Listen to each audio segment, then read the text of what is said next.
Bom, vamos dar continuidade, essa é a parte 3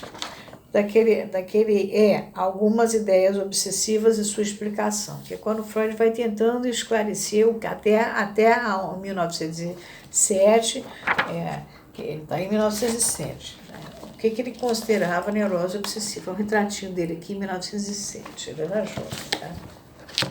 Jovem de 51 anos, mas era jovem. Continuei.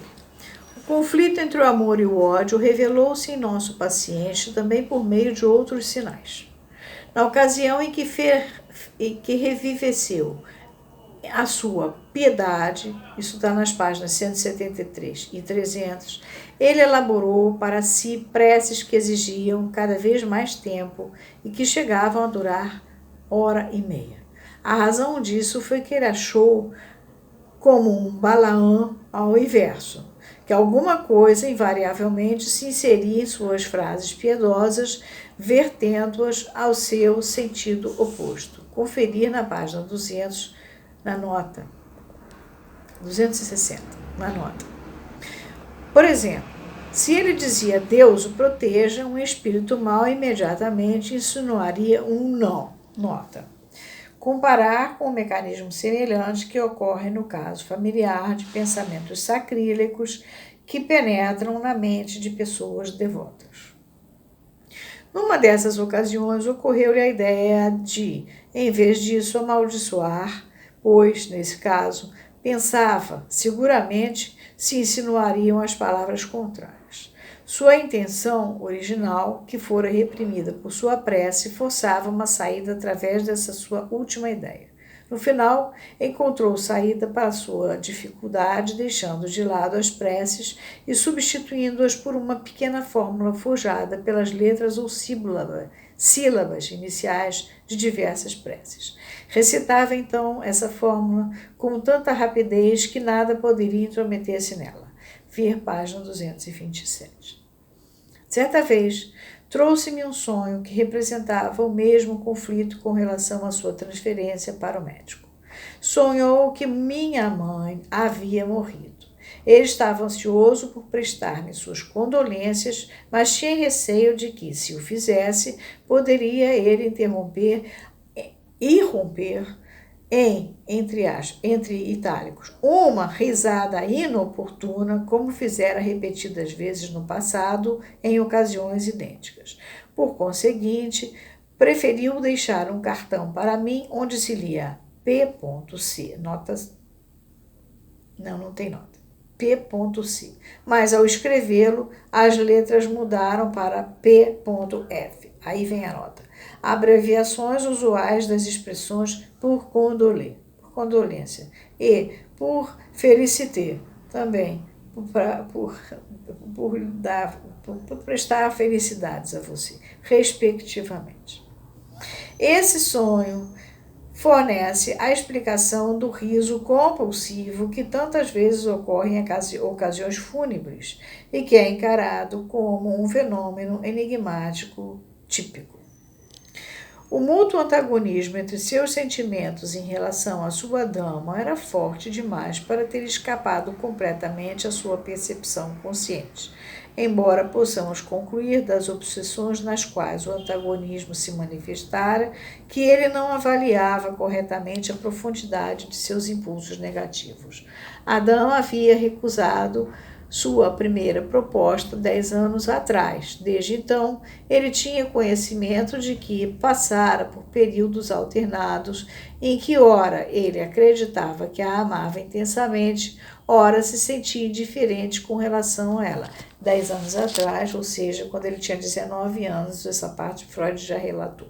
No decorrer do tratamento, sempre que se deparava com a necessidade de dar algum passo que o aproximasse mais de um final bem-sucedido para seu namoro, habitualmente sua resistência começava a assumir a forma de convicção de que, afinal de contas, ele não ligava muito para ela, travessão, embora em verdade essa resistência costumasse ser logo vencida. Certa vez, estando ela acamada, com uma séria enfermidade. Ficando ele extremamente preocupado com ela, perpassou-lhe pela mente, quando olhava para ela, um desejo de que ela continuasse deitada assim para sempre. Explicou essa ideia mediante um sofisma bastante engenhoso. 2 pontos. Asseverando que apenas desejara que ela estivesse permanentemente doente, de modo que ele pudesse livrar-se de seu modo intolerável de que ela fosse acometida por uma repetida sucessão de crises. Aí agora vem uma nota. Não se pode duvidar de que outro motivo que contribuiu para essa ideia compulsiva foi o desejo de saber que ela era impotente face aos desígnios dele. De vez em quando, costumava povoar sua imaginação com devaneios que ele próprio identificava como, entre aspas, fantasias de vingança, e se sentia envergonhado com isso. Por exemplo, acreditando que a dama dava grande importância à posição social de um certo pretendente, ele construiu uma fantasia na qual ela estava casada com um homem daquela espécie que ocupava um cargo público. Ele próprio entrava, então, no mesmo departamento, onde subiu de posição com muito mais rapidez do que seu marido, tornando-se este, enfim, seu subordinado. Um dia, dando-se prosseguimento à sua fantasia, esse homem cometia determinado ato desonesto. A dama atirava-se de joelho a seus pés e lhe implorava que salvasse seu marido. Ele prometia fazê-lo e lhe comunicava que fora apenas por amor a ela que havia assumido o cargo, de vez que havia previsto que um momento como este iria chegar. E agora, salvo o seu marido, estava cumprida a sua missão e ele renunciaria ao seu posto. Construiu outras fantasias nas quais prestou à dama um grande serviço, sem que ela soubesse que era ele quem o fazia. Nelas, ele reconhecia apenas sua afeição, sem avaliar suficientemente a origem e a finalidade de sua magnanimidade, que visava reprimir sua sede de vingança, segundo o modelo do Conde de Monte Cristo em Dimas. Ademais, admitiu que, por vezes, era cometido por impulsos bem nítidos de causar algum agravo à dama, a quem admirava. Esses impulsos, em sua maior parte, ficavam temporariamente inativos em presença da dama e somente apareciam em sua ausência. Agora acabou a parte E, vai vir a parte F, que é a causa precipitadora da doença, de acordo com a análise que o Freud consegue fazer nessa época. O caso está chegando, está andando, eu vou mostrar. Por quê? Porque como o Lacan faz referência a esse ponto aqui, a esse ponto aqui, a esse ponto aqui, em vários textos, vocês assim ficam com o caso lido. A qualquer hora vocês vão lá, pegam o caso e ficam vendo, tá? Ou então vocês veem de uma vez que vocês tomam conhecimento do caso. Eu achei melhor fazer o que minha amiga disse, que afinal não custa nada.